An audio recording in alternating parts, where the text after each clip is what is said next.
बिस्मिल्लाहिर्रहमानिर्रहीम रब्बि इश्रह ली सदरी व यस्सिर ली अमरी वहलुल उक़दतम मिन लिसानी यफ़क़हू क़ौली. Dear students, we are going to study geography. Today's topic is remedies of global warming and climate change. And I am Dr. Mohammad Nasir Kiani. Students, हम geography का मज़मून पढ़ रहे हैं और आज हमारा मौजू है ग्लोबल वार्मिंग और क्लाइमेट चेंज का इलाज क्या है, हम कैसे उसे निपट सकते हैं, हम उसके बुरे असरात को कैसे कम से कम कर सकते हैं, वो कौन से तरीके हैं जिनके ज़रिए हम ग्लोबल वार्मिंग को और क्लाइमेट चेंज को कंट्रोल कर सकते हैं, रेमेडीज़ क्या हैं, यानी उनका इलाज क्या है. तो आइए बात करते हैं. रब्बि इश्रह ली सदरी व यस्सिर ली अमरी वहलुल उक़दतम मिन लिसानी यफ़क़हू क़ौली.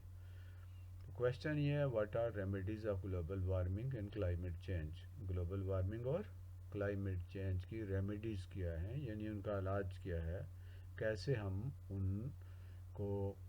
उनके बुरे असरात को कम से कम कर सकते हैं. तो students, following are some remedies of global warming and climate change. तो ये हैं कुछ रेमेडीज़, कुछ इलाज ग्लोबल वार्मिंग का, उस पर हम बात करते हैं. Number 1, lace use of fossil fuel. Fossil fuel वो जो ज़मीन से निकलता है, जो फ्यूल जिसे हम इस्तेमाल करते हैं, जैसे गैस है, पेट्रोल है और इस तरह से कोयला है, ये वो चीज़ें हैं जो ज़मीन से निकलती हैं.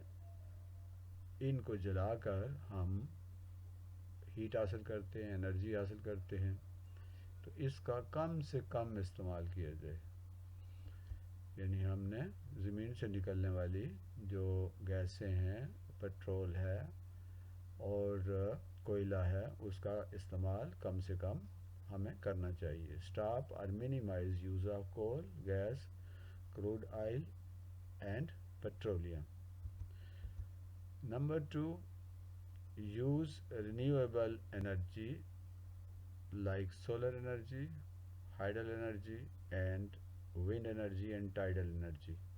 तो एनर्जी पैदा करने के लिए बजाय इसके कि हम थर्मल पावर को यूज़ करें, कोयले को इस्तेमाल करें, गैस को इस्तेमाल करें, उसके बजाय हमें रिन्यूएबल ग्रीन एनर्जी जिसे कहते हैं, जैसे सोलर सेल हैं, तो सोलर एनर्जी का इस्तेमाल करना चाहिए. हाइडल एनर्जी से मुराद ये है कि वो बिजली जो दरियाओं से डैम बनाकर बिजली पैदा की जाती है, वो हवा के ज़रिए बिजली पैदा की जाती है, उसमें भी पोल्यूशन नहीं होती, उससे भी क्लाइमेट पे कोई ख़ास फ़र्क नहीं पड़ता. और टाइडल एनर्जी, यानी समुंदर के अंदर जो टाइड्स उठती हैं, उनसे हम अगर एनर्जी हासिल करें तो वो भी ग्रीन एनर्जी है और वो क्लाइमेट के ऊपर उसका कोई बहुत ज़्यादा असर नहीं होगा. यानी यूज़ रिन्यूएबल एनर्जी रिसोर्सेज, ये हमें ऐसे एनर्जी रिसोर्सेज इस्तेमाल करने चाहिए जो कि ग्रीन एनर्जी प्रोवाइड करें और उससे क्लाइमेट को कम से कम नुकसान हो.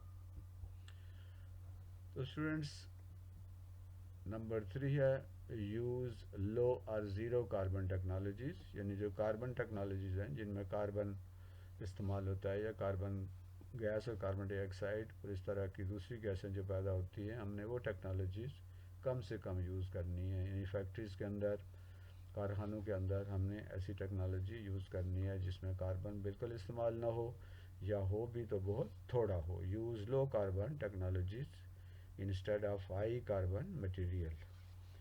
वही है जो गैस और पेट्रोल और कोयला और ये चीज़ें जिनमें कार्बन इस्तेमाल होता है, जिनसे कार्बन गैस प्रोड्यूस होती है, ऐसी टेक्नोलॉजीज़ को कम से कम इस्तेमाल करना चाहिए.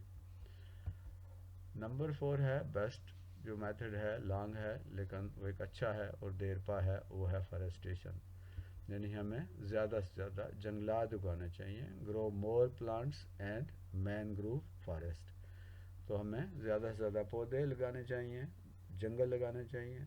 वो ये पौधे जो हैं ये नेचुरल लंग्स हैं, कुदरती फेफड़े हैं कुदरत के, तो ये क्लाइमेट चेंज को कंट्रोल करेंगे. और ऐसे पौधे ख़ास तौर पर जो साहिल समंदर के करीब और नमक वाले और शोर वाले इलाकों में हो सकते हैं, जिन्हें मैनग्रोव फॉरेस्ट कहते हैं, वो भी हमें लगाने चाहिए. तो फॉरेस्टेशन जो है एक बेस्ट मेथड है, अगरचे कि ये लंबा है और इसके लिए कुछ टाइम लगेगा, لیکن پھر بھی یہ بہت ہی جتنا زیادہ لمبا اس کو لگانے میں محنت لگے گی اور ٹائم لگے گا، اس سے کہیں زیادہ یعنی کئی سو سال تک پھر یہ پودے ہمارے کلائمیٹ کو اچھا رکھیں گے اور ان کے لیے کوئی بہت زیادہ اضافی خرچ بھی نہیں کرنا پڑے گا۔ تو اسٹوڈنٹس نمبر 5 پہ ہے less use of artificial fertilizers and pesticides. جو مصنوعی کھادیں ہم استعمال کرتے ہیں، کیمیکلز استعمال کرتے ہیں فصلوں کو زیادہ حاصل کرنے کے لیے، وہ کھادیں آرٹیفیشل فرٹیلائزر جو ہیں وہ ہمیں نہیں استعمال کرنی چاہیے۔ اور اسی طرح پیسٹیسائڈ جو ہیں، جو کیڑے مار دوائیں جو ہم پودوں کے اوپر فصلوں کے اوپر چھڑکتے ہیں، وہ بھی کلائمیٹ چینج کے اوپر برا اثر ڈالتے ہیں۔ اس لیے ہمیں وہ پیسٹیسائڈز کیڑے مار ادویات نہیں استعمال کرنی چاہیے اور ہمیں مصنوعی کھادیں کم سے کم استعمال کرنی چاہیے۔ Do not use artificial fertilizers and pesticides to get more yield, یعنی زیادہ پیداوار حاصل کرنے کے لیے ہمیں مصنوعی کھادیں اور جو ادویات ہیں وہ استعمال نہیں کرنی چاہیے یا بہت ہی کم استعمال کرنی چاہیے۔ Use only natural fertilisers which are environmental friendly, قدرتی کھادیں جو ہیں جیسے کمپوسٹ ہے اور اینیمل ڈنگ ہے، یہ کم سے کم انوائرمنٹ کو نقصان پہنچاتے ہیں، یہ انوائرمنٹل فرینڈلی ہوتے ہیں، تو ہمیں یہ فرٹیلائزرز استعمال کرنی چاہیے جو نیچرل ہیں۔ تو اسٹوڈنٹس یہ تھا آج کا مختصر سا لیسن، مجھے امید ہے کہ آپ کو یہ لیسن پسند آیا ہوگا۔ یہ تعلیم منزل چینل ہے اور یہ چینل صرف تعلیم و تربیت کی بات کرتا ہے، اس میں مختلف مضامین کے لیسن موجود ہیں، اب تک کوئی 400 کے قریب لیسن اس میں اپلوڈ ہو چکے ہیں۔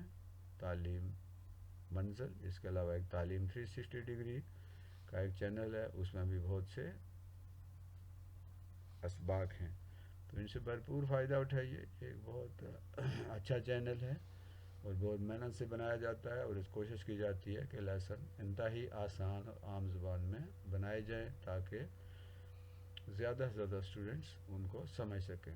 آپ کا بہت شکریہ، آپ اس چینل کو لائک بھی کیجئے اور اسے شیئر بھی کیجئے، اور اگر ابھی تک سبسکرائب نہیں کیا تو اسے سبسکرائب بھی کیجئے۔